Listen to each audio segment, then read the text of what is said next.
জাতীয় রাজপথরে গছ পড়ি রাস্তা অবরোধ। नुआपड़ा जिला कोमना ब्लॉक अंतर्गत 353 जातीय राजपथ झाड़कुसुम ठारे गछ पड़ी रास्ता अवरोध हो जाइथिला। लघुचाप जनित वर्षा कारण गछ उपुड़ी रास्ता उपरे पड़ जाइथिला।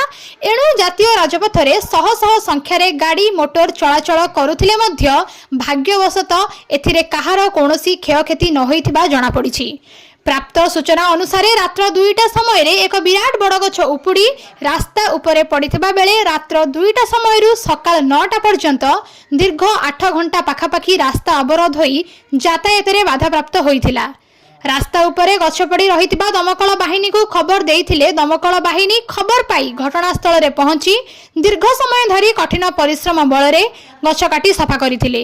रास्ता रे गछ पड़ी अवरोध हेबा द्वारा शह शह संख्या भारी जान बस कार गाड़ी मोटर अटकी रहिथिला। वर्तमान यातायात स्वाभाविक होइतिबा जणा पड़िछि।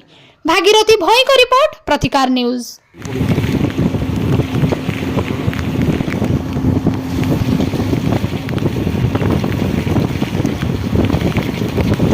টিকা টিকার মনে হচ্ছে।